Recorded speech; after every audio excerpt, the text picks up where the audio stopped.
Pagi-pagi aku jadi dosen, siangnya aku masuk kelas jadi mahasiswa. Anggi ini domisilinya di Thailand dan beliau lagi jadi dosen di Walayilak University Thailand. Pendidikannya S1 dan S2, pendidikan bahasa Inggris di UPI. Sempat dapat Postbaccalaureate Studies di Columbia University. Ini sambil ngajar ya. Program Foreign Language Teaching Assistant dari Fulbright untuk mengajar bahasa Indonesia dan kuliah di Columbia University. Dia tuh konsultan US Indonesian Society. Wah banyak deh, banyak banget. Kenapa kamu bisa se-passionate ini? Ini bensinnya apa sih? Jadi Fulbright ini nggak cuma ada program S2, S3 untuk beasiswanya. Tahun 2020 aku dapat info ada dibuka pendaftaran dan syaratnya itu minimal 5 tahun bekerja, lalu ada TOEFL, kalau nggak salah kayaknya TOEFL IBT 80 minimal. Waktu itu kalau nggak salah harus berdomisili di Indonesia. Lumayan straightforward syarat-syaratnya. Apa yang kamu pelajarin di sana? Balik lagi ke program FLTA ini. Ini programnya 1 tahun ya dari Fulbright. Yes, 1 tahun. Harus balik ke Indonesia dan nggak boleh ke Amerika lagi selama 2 tahun. Dan beasiswanya fully funded kah? Se-fully funded apa? Umur berapa batasannya untuk bisa apply Fulbright? Kalau syaratnya apa aja? Harus kayak apa sih esainya kalau memang mau apply untuk Columbia University? Semangat untuk pejuang beasiswa di luar sana.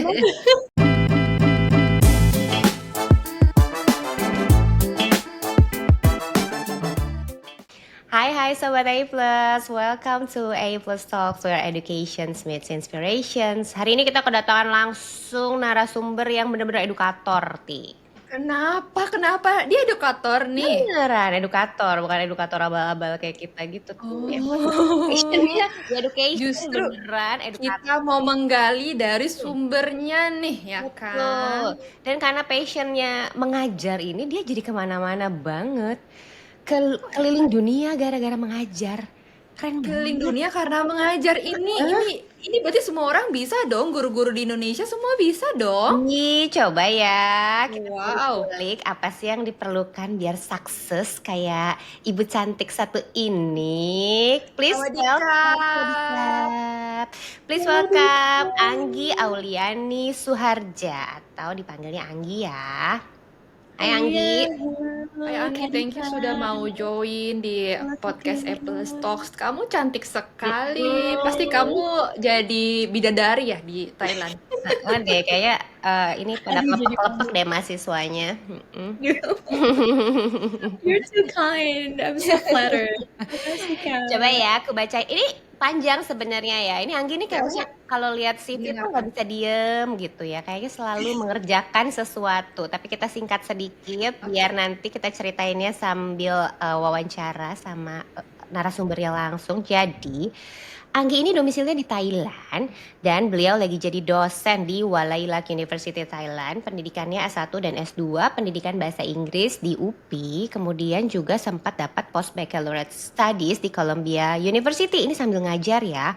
Dapat program Foreign Language Teaching Assistant dari Fulbright untuk mengajar bahasa Indonesia dan berkuliah di Columbia University.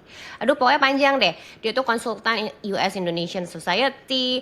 Terus wah banyak deh, banyak banget pokoknya. Coba kita kulik-kulik kenapa kamu bisa se-passionate ini dan kayaknya Wow. ini bensinnya apa sih? Kok kayaknya nggak bisa habis bensinnya?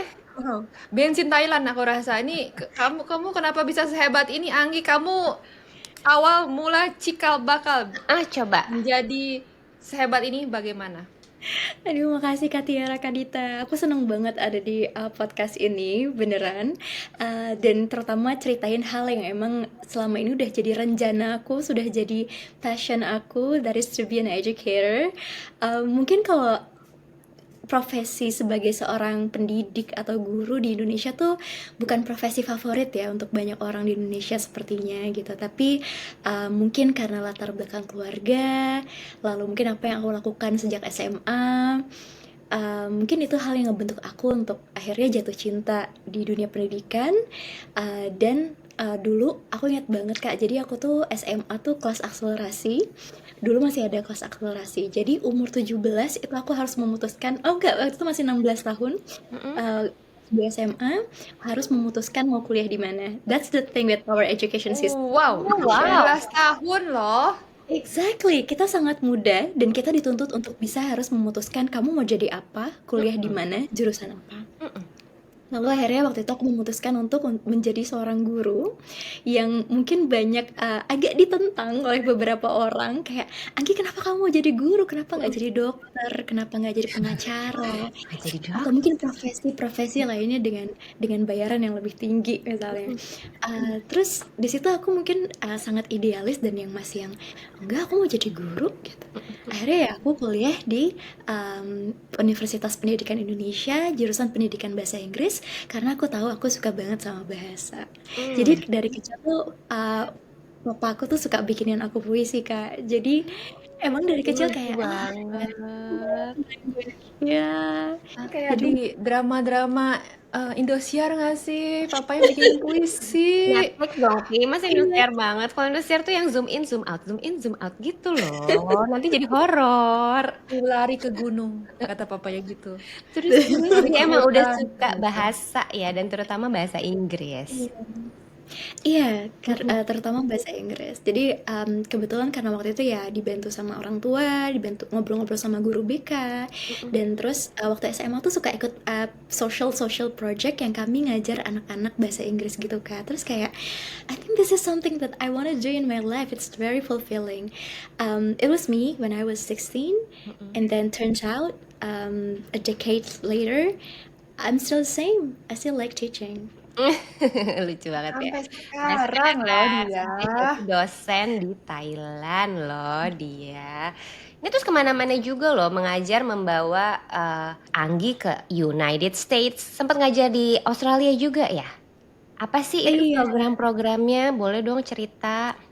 Dari awal nih apa sih kamu jadi ngajar di mana aja? Aku Iya loh, keren bingung. banget. Coba deh. Oh, thank you, Kak.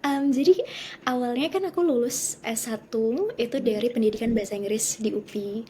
Nah, kebetulan waktu itu aku bersyukur banget Kak Tiara Kadita karena aku waktu itu ikut lomba namanya Pemilihan Duta Bahasa Jawa Barat. Ini ada di tiap provinsi dan waktu itu aku ikut di Provinsi Jawa Barat karena aku orang Jabar.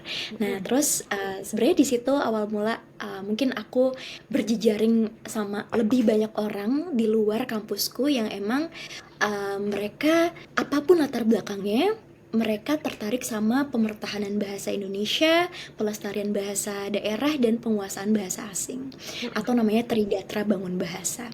Nah, dengan lingkungan itu, aku akhirnya kayak banyak tahu terutama salah satunya tentang BIPA atau Bahasa Indonesia bagi Penutur Asing. Nah, di situlah aku baru tahu ternyata bahasa Indonesia tuh diajarin di luar negeri, termasuk di Australia. Dan kebetulan waktu itu kampusku tuh bekerja sama dengan pemerintah Victoria untuk mengirim guru bantu lulusan pendidikan bahasa, jadi guru bantu BIPA, jadi guru bantu bahasa Indonesia di sekolah-sekolah di Australia waktu itu di Victoria. Jadi itulah awal mula aku nggak cuma ngajar bahasa Inggris, tapi ngajar bahasa Indonesia bagi penutur asing, ngajar BIPA gitu. Ini ternyata diajarin bahasa Indonesia itu di Australia. Keren Iya, banget. Wow. gitu. Itu di level apa ya? Kamu ngajarin siapa sih ini? Jadi di Australia itu ternyata bahasa Indonesia tuh udah diajarin dari tahun 1960-an. Ah, Cuma mereka emang bahasa Indonesia diajarin di tingkat SD, SMP, SMA, Kak. Jadi keren banget kan ternyata. oh my Iya, iya. God. Wow, oke. Baru tahu. Baru tahu Terus ya. Mm-mm. berarti Iya. ini public school kah? Private school? International school?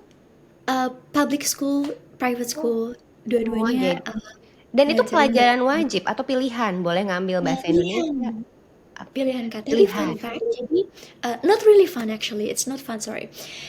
Jadi bahasa Indonesia tuh memang sangat populer di Australia karena diajarin di sekolah-sekolahnya, baik di negeri maupun di swasta. Jadi ada di kurikulumnya. Nah, tapi semenjak bom Bali waktu itu, nah itu pembelajar bahasa Indonesia jadi menurun, Kak, di situ. Nah, tentu ya ada pengaruh ya dari bom Bali itu secara diplomasi, terus ada kebijakan-kebijakan lainnya juga. Nah, tapi masih diajarkan. Waktu itu kan aku pergi tahun 2018. Jadi 2018 itu masih diajarin. Aku ingat waktu itu ada sekitar 10 orang dari Indonesia dikirim ke Australia. Kami ditempatin di sekolah-sekolah yang beda-beda tuh. Gitu. Dan kebetulan aku ditempatin di Melbourne. Mungkin 20 menitan dari pusat kota. Jadi aku ngajar SD di Eltham Primary School sama Eltham High School. Jadi dari di sana SD-nya gabung sama kayak ya sama TK juga kan. Jadi benar-benar dari yang anak-anak kecil sampai anak remaja aku ajarin. Aduh, seru emang. Emang suka ngajar Oh, kelihatan ya dan cocok kayaknya sama anak-anak kecil ini kan? Iya, kalem, baik, Aduh, cantik. ada nih Masya VOC-VOC-nya nggak ada Tapi gampang. tapi kalau mau ngerasain experience yang sama nih kayak kamu ngajar bahasa Indonesia di Australia, apakah itu bisa untuk umum atau ya cuman buat UPI aja nih?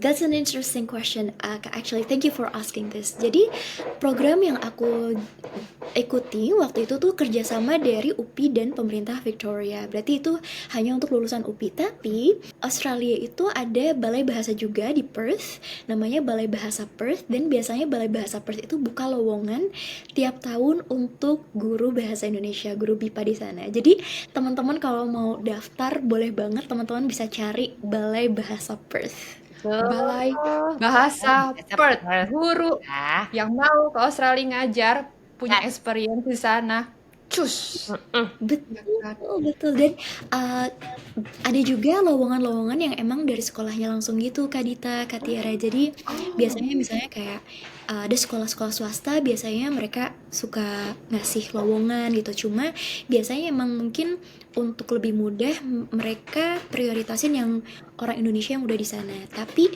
nggak menutup kemungkinan karena teman-temanku juga ada yang mereka akhirnya ngajar di sana karena lowongan-lowongan ini. Terus ada juga di FAT, ini juga biasanya kita ngajarin bahasa Indonesia untuk tentara-tentara Australia. Nah, itu informasi-informasinya aku ngerasa bakal banyak banget kita dapetin kalau kita ikutin media sosial atau milis organisasi-organisasi Indonesia Australia kayak Australia Indonesia Youth Association atau kedutaan Australia di Indonesia. Jadi kalau teman-teman tertarik, menurut aku kayak wajib banget deh ikutin berita-berita di sosial media atau ikutan organisasi-organisasi Australia Indonesia kayak gitu. Dan ternyata banyak juga ya kesempatannya ya, cuman harus dicari. dicari. Nah, tapi syaratnya apa-apa harus punya sertifikasi sebagai atau ijazah di dalam bahasa Indonesia kah? Atau harus punya pengalaman kerja? Atau semua bisa? Nah, Kak Tiara, ini yang menariknya. Jadi, untuk programku yang waktu itu dengan UPI dan untuk Balai Bahasa Perth, itu biasanya mereka mengutamakan fresh graduate. Wow, Gas. look, gas sih kalau kata gua mah. Udah. Terus apa lagi syaratnya? IELTS, TOEFL, bla bla bla. IELTS itu ada yang ada yang enggak. Tapi Balai Bahasa kalau nggak salah, IELTS nanti teman-teman bisa cek lagi. Terus karena kita juga nggak banyak di Indonesia itu, jurusan BIPA S2 itu cuma ada di UPI. Kak Dita, Kak Tiara, dan itu baru beberapa tahun terakhir ya. Jadi kalau punya sertifikat maksudnya atau kualifikasi yang berhubungan kayak lulusan pendidikan bahasa terutama. Jadi biasanya mereka nggak yang harus jurusan pendidikan bahasa Indonesia. Karena biasanya kan BIPA itu adanya di jurusan pendidikan bahasa Indonesia. Sejauh ini yang aku tahu nggak ada syarat itu. Tapi kalau bisa ya ada hubungannya gitu. Seenggaknya pendidikan bahasa gitu, mau bahasa apapun atau seenggaknya bahasa gitu. Terus kamu balik lagi ke Indonesia dan ngambil S2. Iya, aku balik lagi ke Indonesia Kak. Jadi sebenarnya pas ke Australia itu aku udah S2 di UPI, tapi baru 1 semester. Jadi aku cuti 1 tahun ke Australia, terus pulang lagi, aku lanjutin S2 lagi karena masih ada beberapa kelas yang harus diambil. Terus habis itu kamu lulus, kemudian kamu apply ini gimana nih yang FLTA dari Fulbright ini? Yes, dan itu Kak aku dapetin infonya dari teman-temanku di Duta Bahasa juga. Jadi itu pas COVID, ya aku daftar tahun 2020. Terus syaratnya waktu itu, jadi aku jelasin tentang Fulbright dulu sedikit ya. FLTA ini Ya, jadi Programnya namanya Foreign Language Teaching Assistant atau FLTA dari Fulbright. Jadi Fulbright ini nggak cuma ada program S2, S3 untuk beasiswanya, tapi ada program-program lainnya juga ternyata Kak untuk kayak kami guru-guru bahasa atau young professionals, terus ada juga buat guru-guru SMA. Jadi banyak awards yang lain. Nah, terus kemarin waktu itu tahun 2020 aku dapat info ada dibuka pendaftaran dan syaratnya itu minimal 5 tahun bekerja sebagai guru, lalu ada TOEFL, waktu itu syarat TOEFL-nya kalau nggak salah kayaknya TOEFL IBT 80 minimal. Mhm. Terus waktu itu kalau nggak salah harus berdomisili di Indonesia. Jadi lumayan straightforward syarat-syaratnya. Jadi aku daftar kayaknya sekitar bulan Maret, terus akhirnya interview. Diterima interview, saat interview aku diseleksi oleh 4 orang, ada yang dari Fulbright, ada alumni, ada juga dari Aminef, itu yayasan yang membantu seleksi dan program-program Fulbright di Indonesia. Terus di situ aku micro teaching, ditanya-tanya tentang metode ngajar, tentang pengalaman, tentang pendekatan-pendekatan yang aku pakai untuk ngajar, dan mereka juga melihat juga kepribadian dan pengalaman aku sebelumnya gitu. Nah di situ akhirnya setelah seleksi interview itu kami lolos jadi principal candidate. Nah, principal candidate ini ada 10 orang kalau nggak salah waktu itu Kak. Kami dibagi ke dua kelompok. Terus setiap kelompok dikasih pilihan universitas. Jadi kami dikasih pilihan universitas yang memang membutuhkan teaching assistant untuk program bahasa Indonesia mereka, dan kami harus mengurutkan pilihan 1, 2, 3. Jadi kayak SNBP gitu ya. Oke. Terus kamu pilihnya apa tuh, yang diurutin apa tuh? Columbia University. Itu yang pertama? Itu yang pertama. Wow, dan dapet loh dia, luar biasa. Dapet. Jadi ternyata mereka tuh ini matching gitu Kak. Jadi Columbia University itu pilihan pertamaku, dan ternyata Columbia University juga milih aku gitu. Jadi Oke. match. Kalau di mungkin sama-sama swipe right ya. Ini kayak cari jodoh ya. Bener. Jadi di US tuh sering kayak gitu tuh untuk dokter misalnya. Dokter kalau udah lulus tuh dia harus apply ke ke apa sih, ke rumah sakit. Nah rumah sakitnya milih dia juga enggak gitu. Nanti ya, cocok-cocokan kayak Tinder. Enggak guru juga. Jadi cocok, klop. Cocok. Jadi ini adalah Fulbright untuk guru ya, khusus ya. Jadi Fulbright untuk guru. Jadi guru-guru Indonesia tuh banyak banget loh yang mau rasain kan experience buat ke luar negeri. Tadi Australia, sekarang bisa ke Fulbright. Jadi programnya tuh kamu ngajar bahasa Indonesia, tapi kamu belajar juga gitu ya di Columbia University. Tapi belajar apa?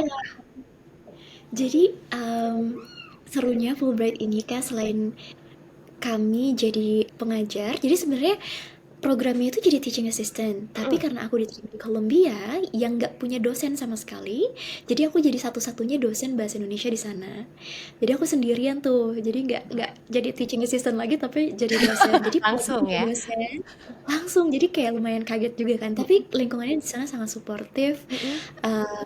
Manajemennya keren. Kolega-kolegaku juga keren, jadi kayak aku merasa sangat ringan. Saya bekerja di sana, terus pagi-pagi kami jadi dosen. Pagi-pagi aku jadi dosen, siangnya aku masuk kelas jadi mahasiswa. Seru ya pengalaman. Jadi nggak cuma dapat ilmu, tapi dia juga kasih ilmu. Tapi apa yang kamu pelajarin di sana berarti? Jadi kami itu dikasih kesempatan untuk ngambil 2 mata kuliah per semester. Tapi ini programnya per semester, oke. Iya. Nah, terus jadi waktu itu dan kami diwajibkan untuk ambil at least 1 mata kuliah yang ada hubungannya sama American Studies. Nah, waktu itu karena aku di New York, menurut aku kayak karakteristik New York itu kan unik banget ya Kak. Jadi aku ngerasa kayak aku mau mengenal New York lebih jauh lagi sebagai melting pot dan sebagai gerbang utama mungkin untuk para imigran. Jadi waktu itu aku ngambil mata kuliah Immigrant New York dan di mata kuliah itu kami itu dikasih tugas untuk bisa terjun ke community, terjun ke masyarakat untuk benar-benar bisa berinteraksi langsung sama para imigran. Pilihannya dua, ada yang di call center untuk bantuin para imigran yang baru datang dan butuh bantuan. Satu lagi untuk jadi speaking body di salah satu NGO di sana. Nah, nama NGO-nya itu Riverside Language Program. Jadi ini tuh NGO ini tuh ngasih kelas gratis untuk para imigran yang baru datang ke Amerika supaya mereka bahasa Inggrisnya bisa lebih lancar lagi. Dan tiap minggu aku datang ke sana untuk ngobrol 1 jam sama mereka supaya mereka bahasa Inggrisnya lebih lancar. Tapi yang aku yang membuka mataku adalah aku tuh bukan penutur jati bahasa Inggris, Kak Tiara, Kak Dita, tapi mereka mau menerima aku dan mereka benar-benar kayak embrace. Oh ya udah nggak apa-apa, as long as you have the intention to help, we are so open gitu. Dan mereka sangat-sangat supportive dan itu lokasinya kayak I'm a Muslim and the location was in a synagogue. Terus kayak aku tiap hari Jumat aku ke sana dan kayak ya udah semuanya benar-benar yang sangat diverse, sangat accepting, sangat welcoming dan itu energi yang ingin aku bawa juga gitu di kelasku gitu. Kayak termasuk saat akhirnya aku mengajar di Thailand dan mengajar bahasa Inggris gitu loh. Jadi walaupun aku bukan penutur di bahasa Inggris, tapi sekarang ya bahasa Inggris tuh udah used globally, so it doesn't matter gitu loh. As long as you wanna learn, as long as you wanna share, it's good. Yeah. Kelihatan banget passionnya ya. Emang ketika dia ngomong tuh berbinar-binar gitu. Dia seneng banget ya ngajar. Ini lighting Kak. Aduh, tuh emang kalau udah passion seru ya ngobrol sama orang yang punya passion dan dia mengejar passionnya tersebut ya. Lucu banget ya. Tapi kamu tuh pernah ini nggak sih? Pernah pernah ditolak, pernah gagal gitu ada nggak sih? Yes, definitely. Karena dari kecil aku tuh suka ikut lomba storytelling, lomba pidato, lomba debat, dan selain menang aku sering kalah, lebih sering kalah daripada sering menang. Tapi maksudnya banyak hal-hal yang menurut aku kayak membuat aku merasa kecil gitu.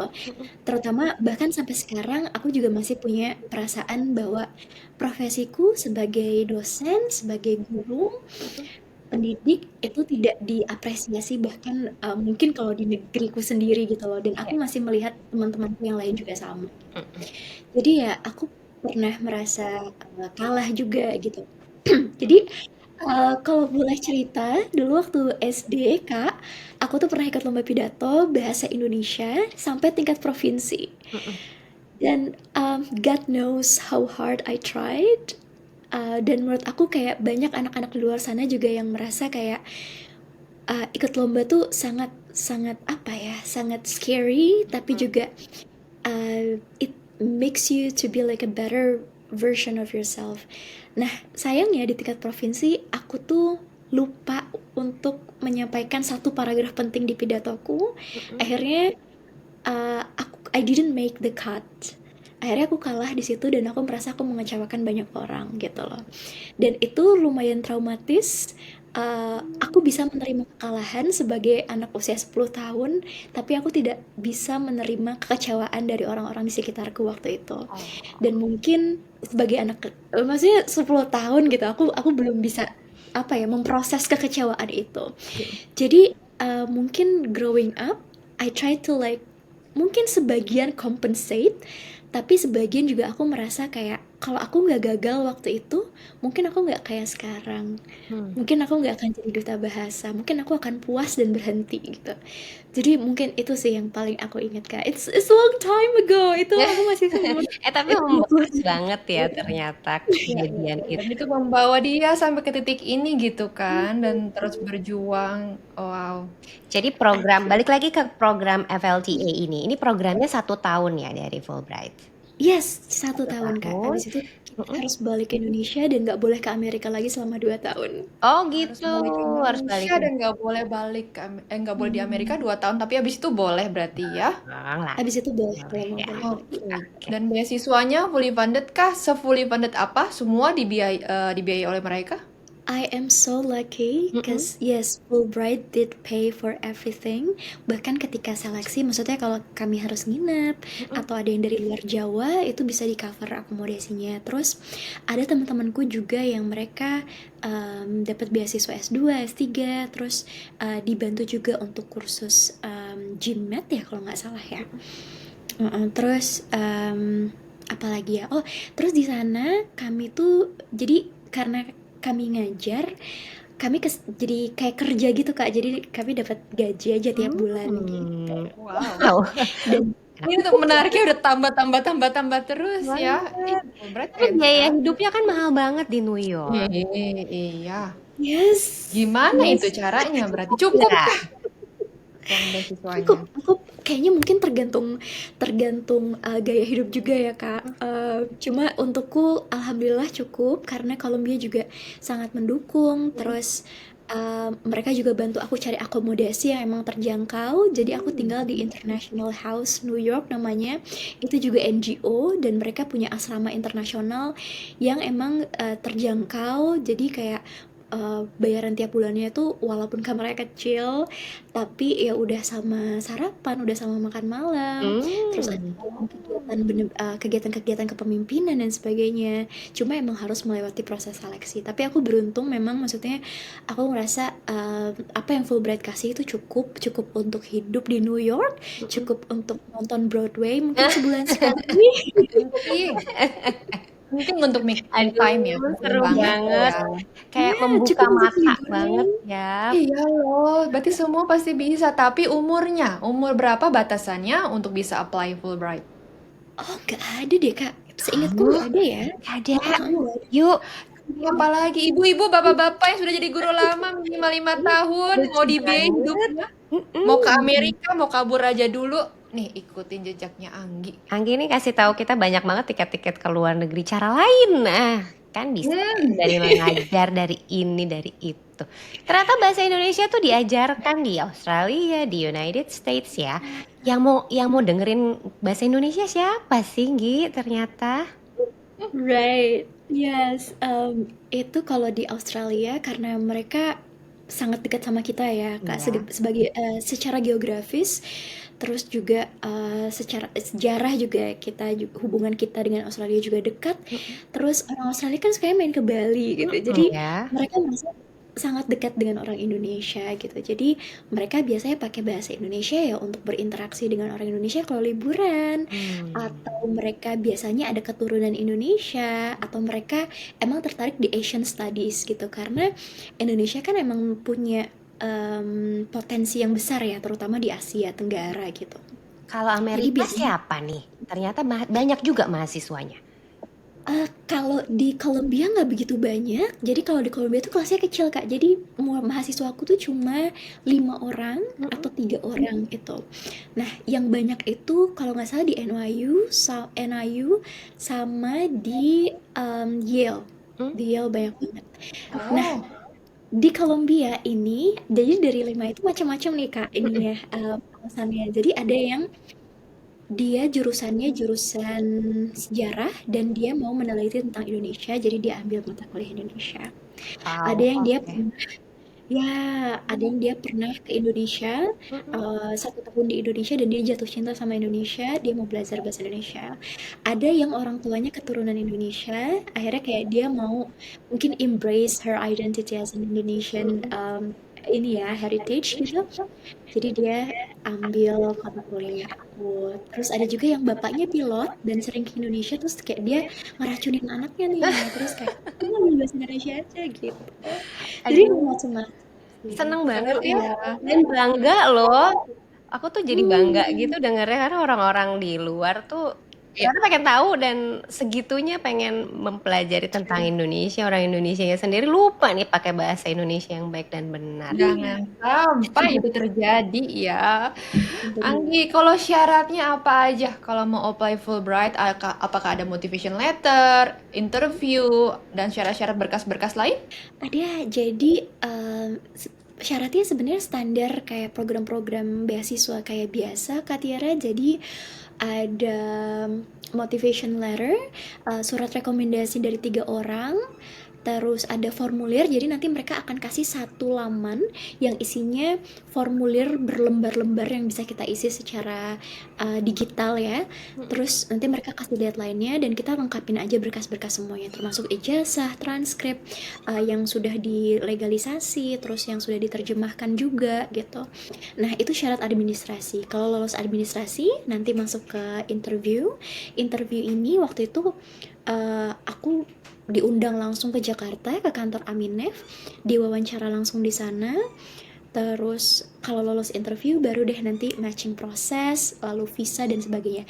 Terus fun fact ya Kak Dita dan Kak Tiara, ini semua prosesnya memakan waktu 16 bulan. 16 Bulan. bulan. Ada belasnya. Ada belasnya. Jadi sabar ya, harus sabar berarti ya. Sabar. Dari aku daftar pertama kali sampai aku berangkat. Oh wow, lama sekali. Kamu tuh kan daftar Maret ya tadi ya? Maret 2020. Oh, Terus berangkat. berangkat tuh masa Agustus deh. Ya mungkin itu berapa Kenapa bulan. selama itu? Apa-apa yang terjadi selama 16 bulan itu? Apakah proses untuk seleksinya banyak sekali dan lama waktunya? I think so, Kak.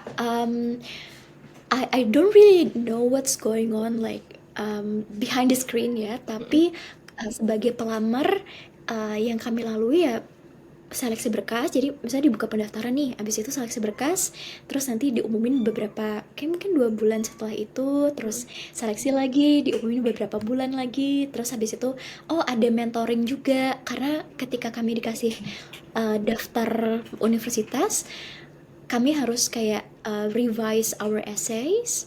Terus nanti alumni-alumni dari Fulbright itu ngasih kami mentoring juga supaya nanti lebih bagus lagi ketika diterima di universitas yang kami inginkan gitu. Oh, I see. Bisa diterima di universitas yang kami inginkan. Nah, cuma yang emang agak mungkin it was an arduous journey. Makanya kayak semangat untuk pejuang beasiswa di luar sana. Sabar. Semangat, masih muda harus semangat ya. Semangat Iya, ya. tapi it's worth it. Terus Worth it, mungkin yang agak menantang, yang agak menantang tuh visa juga, karena visa Amerika, Kak Dita.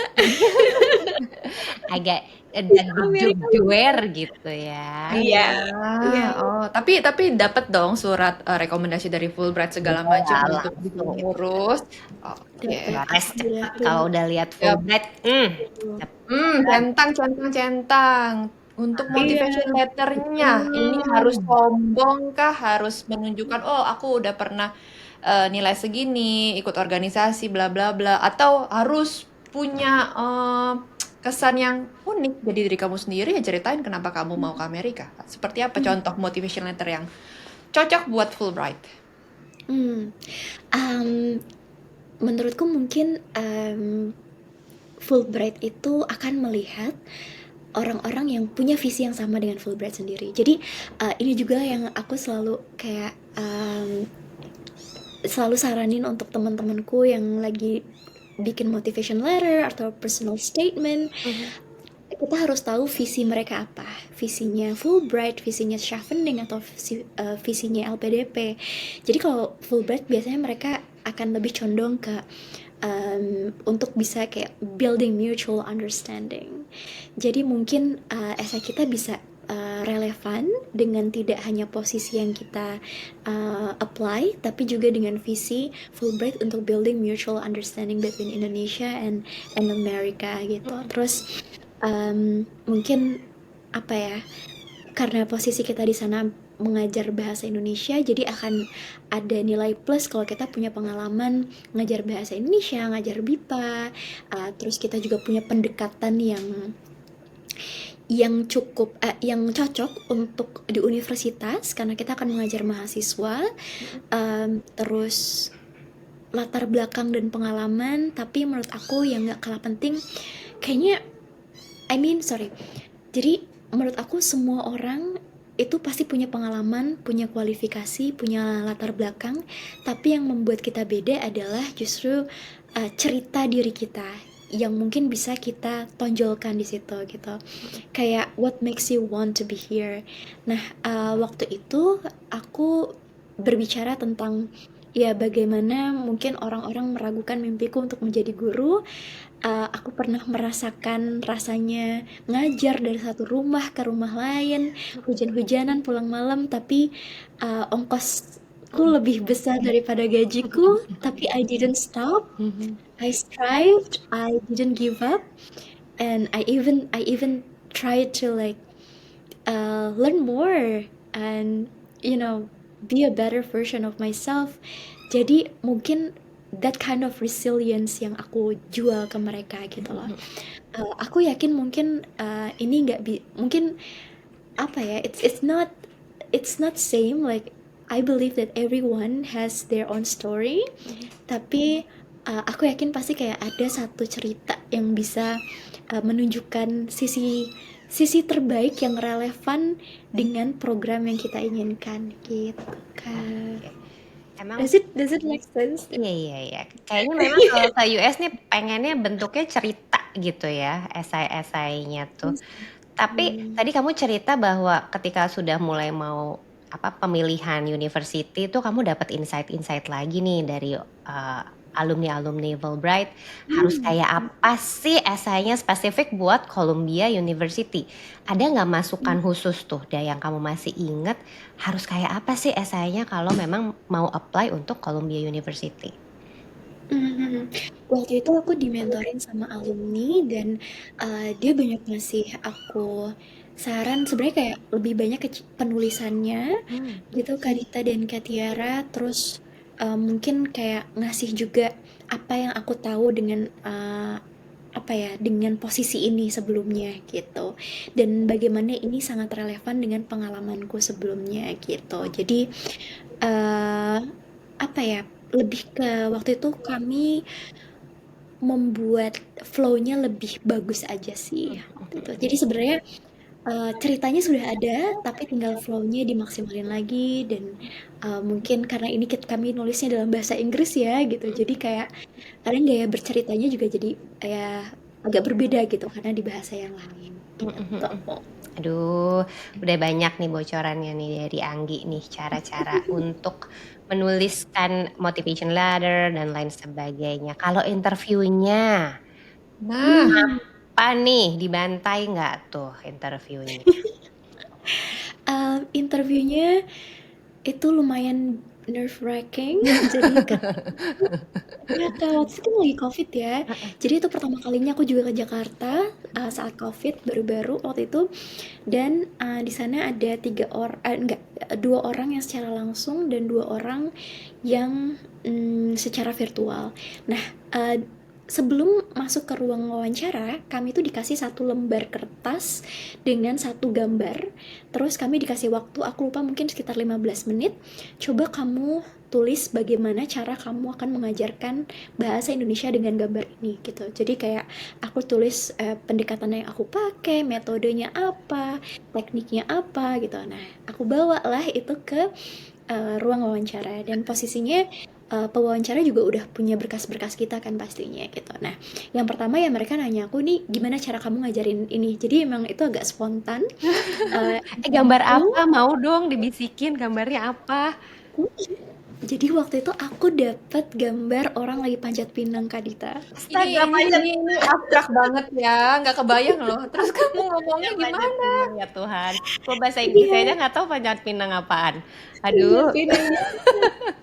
Jadi emang kayak ya unik, dan unik juga sih Kak, dan menarik ya bagaimana kayak cara mereka untuk ngelihat kesiapan kita dan profesionalitas kita gitu kan. Responnya ditunggu ternyata sama mereka, ini gimana nih kalau gue kasih gue kasih gambar lomba panjat pinang, responnya gimana nih orang gitu ya.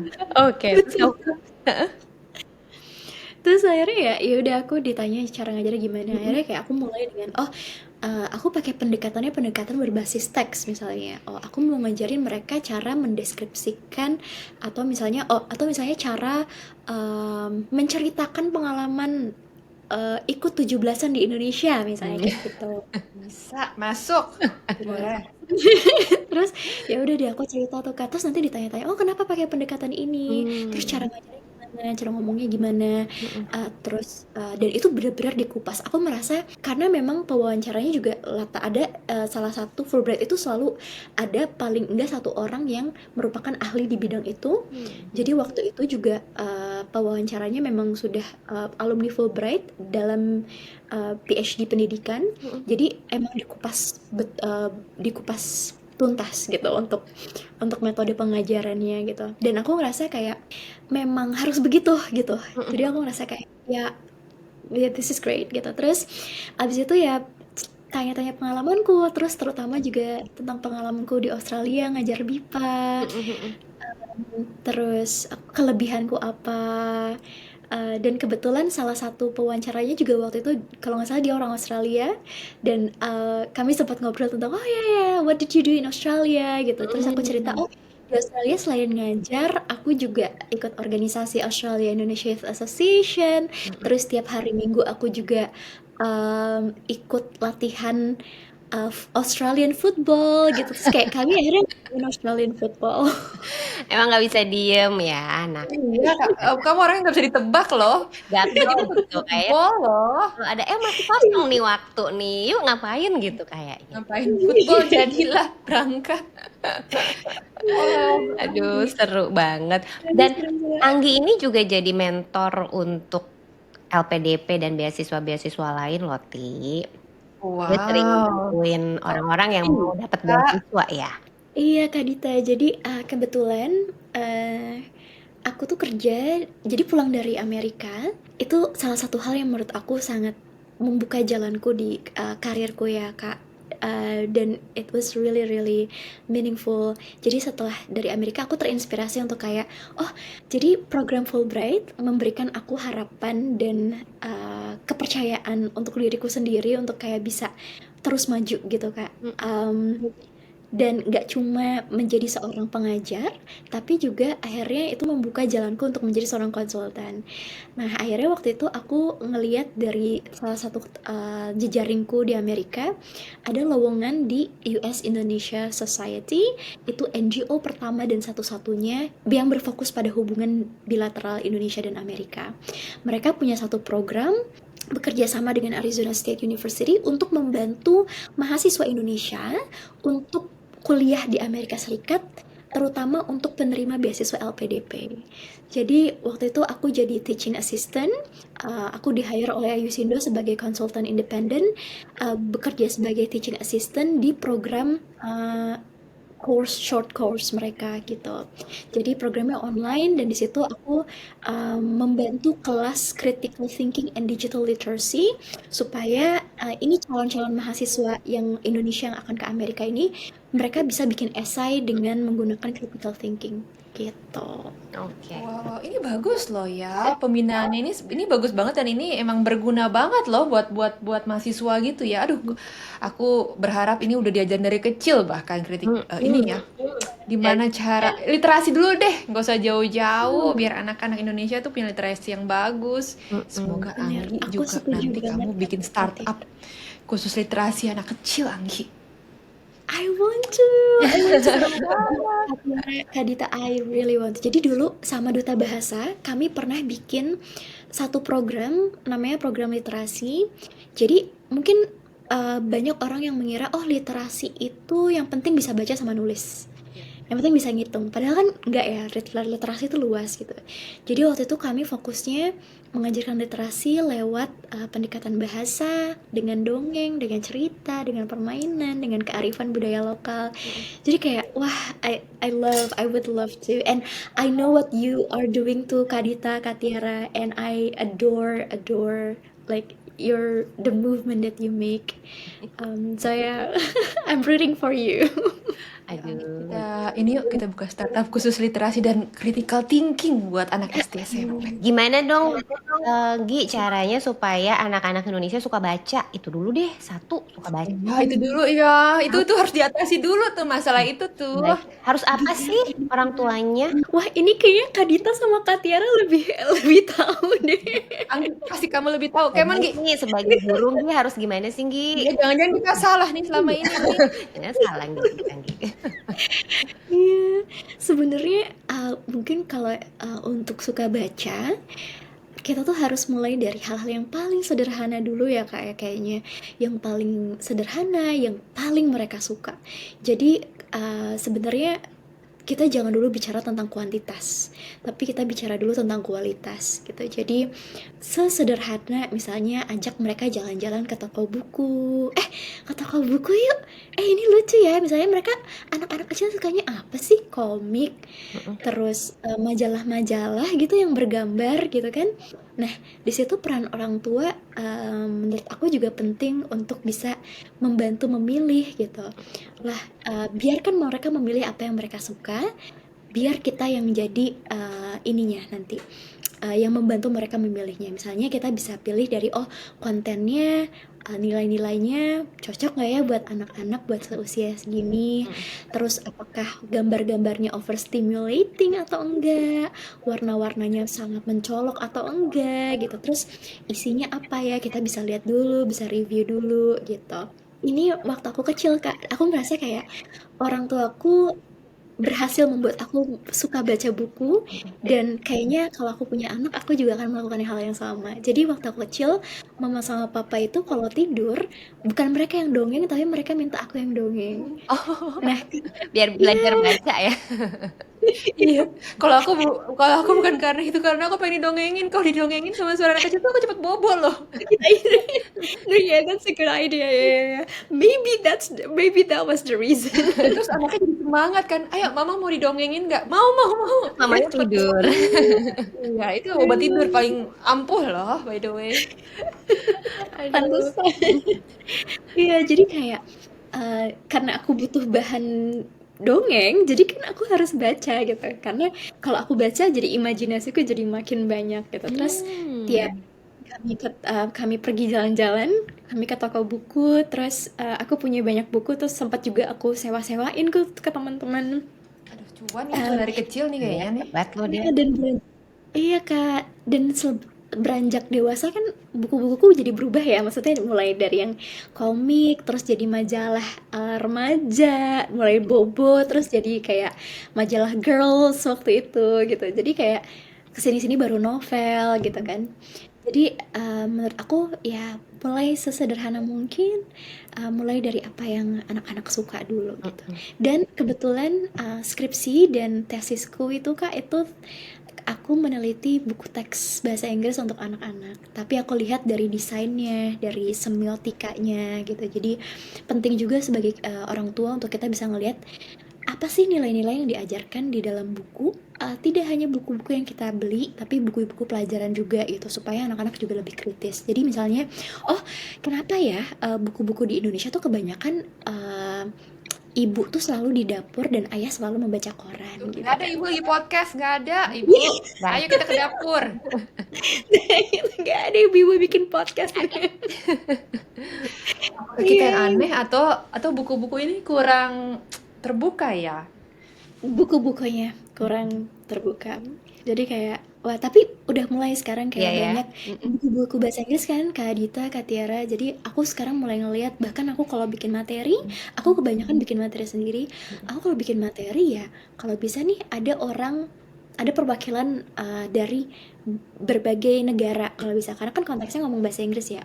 Ya nggak cuma dari Amerika, nggak cuma dari Eropa misalnya, tapi dari Asia ada, dari Australia ada gitu, dari Middle East ada. Banget. Iya, mulai banyak tuh gambar-gambar orang berkerudung di buku anak-anak kecil ya. Curious gitu loh anaknya, ini kenapa? Apa bedanya? Nggak pakai dan pakai. Mau dong Anggi buku rekomendasi kamu, atau jangan-jangan kamu udah bikin buku yang cocok buat anak-anak dengan imajinasi yang bagus, gambar yang bagus, yang bikin anak tertarik, tapi juga melatih mereka untuk belajar literasi. Apakah itu? Wah, pengen banget bikin buku Kak suatu hari nanti. Tapi kalau untuk anak-anak, aku karena waktu itu yang aku teliti buku teks bahasa Inggris ya, waktu itu yang menurut aku cukup bagus tuh namanya Grow with English. Kalau di Indonesia itu dipakai gitu. Grow with English representasinya cukup bagus, mengajarkan keragaman, terus juga lumayan inklusif gitu. Walaupun ya ada lah yang bisa dikembangkan, tapi kalau untuk belajar bahasa Inggris di Indonesia itu cukup gitu. Oh, nanti mau ya link bukunya biar kita bisa kasih lihat nih ke Sama follower-follower. iya, iya Kak Tiara. Sama ada satu penulis yang aku suka sekali, penulis asal Indonesia, perempuan luar biasa namanya Oki Madasari. Dia juga menulis buku series Bulan ya kalau nggak salah. Ya, dan itu buku fantasi ininya.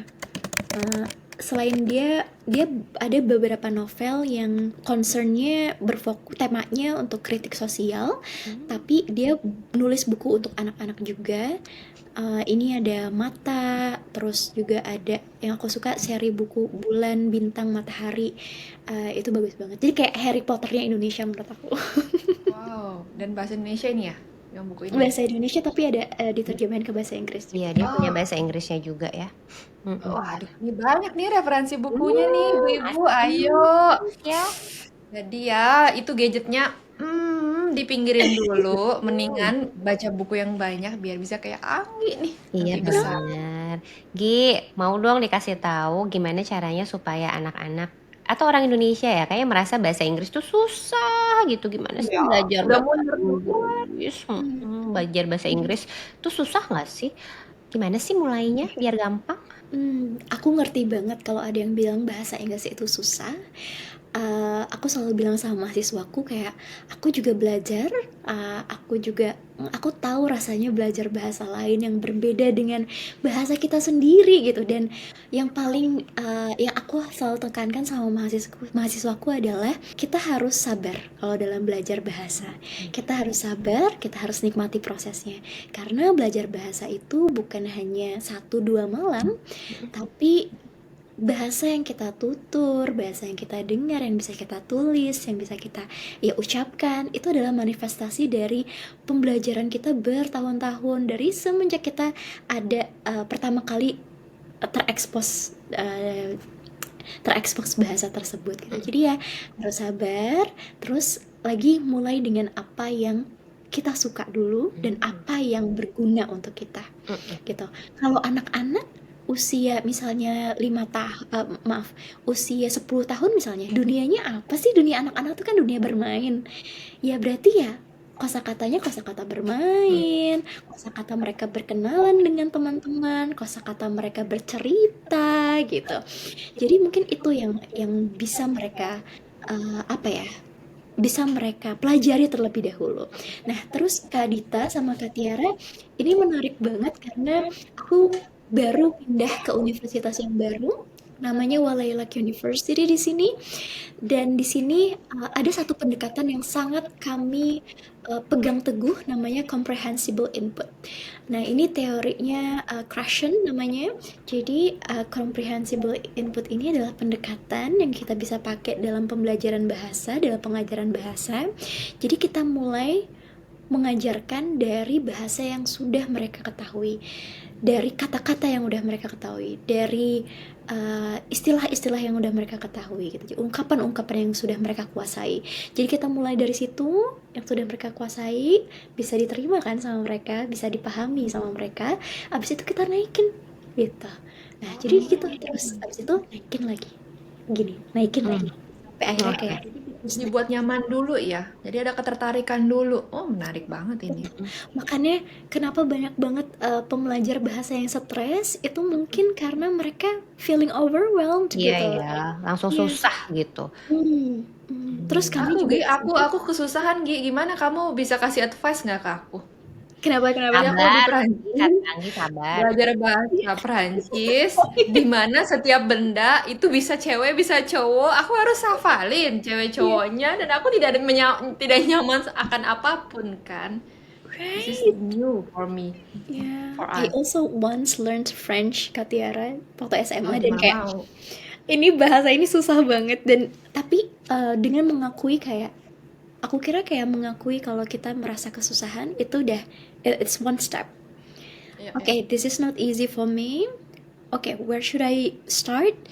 The easiest thing that you can do is when do you have to use the language? When you shop, use that. Bener, aku Udah cuma tuh, hafalin itu nih di Yeah, kayak buat beli restoran, di kasok. supermarket, di pasar. Aku hafal itu dulu, Ah, at least aku bisa ngobrol dulu. Tapi great, mau beli great. roti, itu jenis roti ada cewek, ada cowok. Itu loh, itu yang bikin pusing. Ini roti cewek apa cowok? Ya, kan aku nggak bisa jenis kelaminnya kan. True, true, true. Ada jadi masculine, roti ada itu ada yang feminine. cewek, ada yang cowok. Ya ampun. Iya, roti doang ya baru roti, belum meja, belum pintu, belum Pintu ada cewek-ceweknya juga. ada semua benda, Ibu. Baik, Dan Aduh. semangat ya.